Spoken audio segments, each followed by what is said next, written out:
name is Kelsie, and today I am here for a special video because today we are celebrating National Tell a Fairy Tale Day. Can you think of the name of a fairy tale that you know?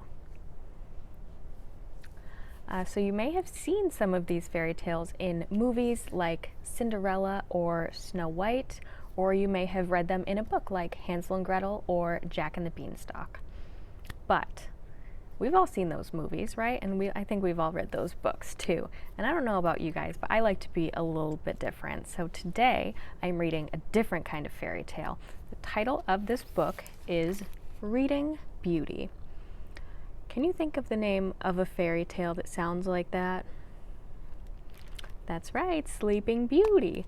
So you'll notice a lot of things that are different in between this book and Sleeping Beauty, but you'll also notice a lot of things that are the same. So keep that in mind while I read, and feel free to pause the video and talk about them. And I'm reading this today with permission from Chronicle Books. This is Reading Beauty. Here is our cover. The author of this book is Deborah Underwood, and the illustrator is Meg Hunt. Reading Beauty.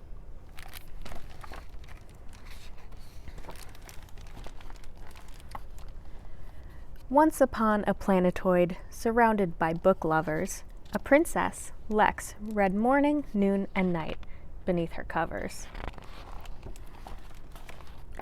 Lex's bedroom brimmed with books. She read them at top speed. She even trained her puppy, Prince, to fetch her things to read.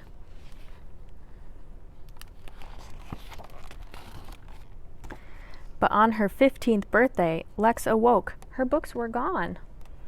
You can see here a robot taking her books away. It says Royal Book Removal.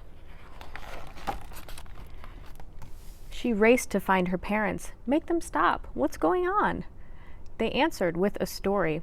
Long ago, when you were small, we held a celebration and invited one and all. But while the guests were toasting you, we heard a muffled shout. A fairy burst in, furious that she had been left out. How could you not invite me? I must say I'm rather miffed. But wait, we did. Be quiet. Let me give your Lex a gift. Like all you wretched readers, Lex will live for reading, but when she's 15, she'll flip a page and get a paper cut. The paper cut will bring a curse. A death-like sleep will take her. She'll stay that way forever. Only true love's kiss will wake her. That's why we hid the books away, her mother said, dejected. For any book could cut you, and you need to be protected. Without its books, their world grew bleak, consumed by dark and gloom.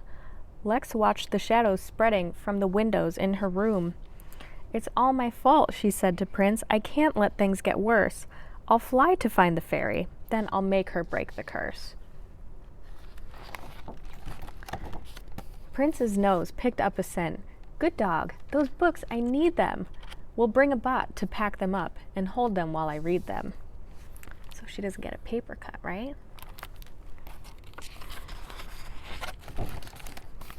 Lex started off with how to fly, then how to find a fairy, and stories gave her courage when the trip got rough and scary. Meanwhile, in her fairy lair, the fairy shrieked, "It's Lex! She won't get me. I'll stop her with the thorny hedges hex." A wall of thorns around her home. Nice try, but she can't hide. A garden book helped Lex cook up a homemade herbicide. The hedge dissolved to shriveled bits so Lex and Prince could land. The fairy said, "That girl is doomed. I've something special planned."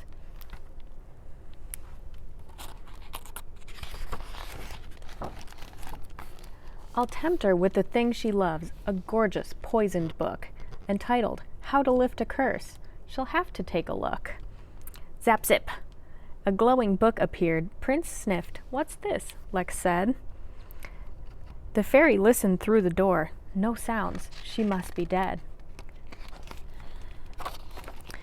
The fairy inched near sleeping Lex to check her now closed eyes. But Lex sprang up and grabbed her wand and said, "Hello, surprise!"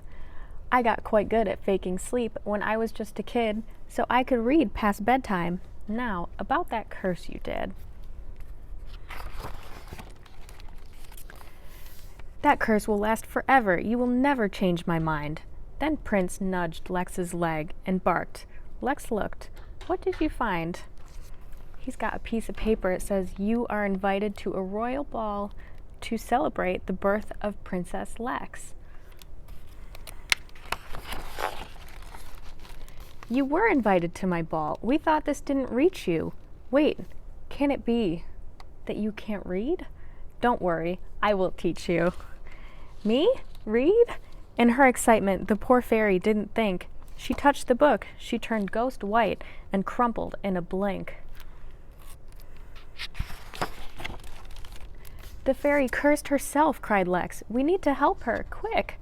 Prince ran up and gave the fairy's face a sloppy lick. The fairy slowly came to life. What happened? I'm not dead. Oh, Prince loves everyone, Lex shrugged. She smiled and scratched his head. True love's kiss, right?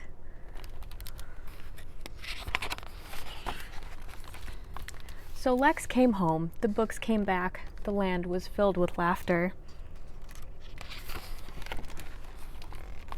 The fairy found a job, and all read happily ever after. The fairy works in a library just like me. And that is the end. What a fun story, right? So what things did you notice that are the same in Reading Beauty and Sleeping Beauty? In both stories we have a princess and we have an evil character. In Sleeping Beauty it's the witch. In Reading Beauty it's the fairy, and she's mad that she wasn't invited to the party, right? And she puts a curse on our princess. But what things are different? Our prince in Sleeping Beauty is actually a dog, right? And he doesn't bring our princess to life with a kiss. He wakes up the fairy with a lick on the face. And I think that's a really fun and silly take on that story. And I also love how Lex, the princess in Reading Beauty, loves books so much, and she uses them to help her win this battle against the evil fairy. So if you liked this book, the author, Deborah Underwood, has another book that you might like. It's called Interstellar Cinderella, and that's another modernized fairy tale just like this one. And I'm also providing a link to a PDF from startwithabook.org that has all sorts of fun fairy tale themed activities, crafts, and other fairy tales that you might not have heard of, just like this one. So let me know if you try any of them. I would love to see them. Thank you for celebrating National Tell a Fairy Tale Day with me. I will see you guys later. Bye!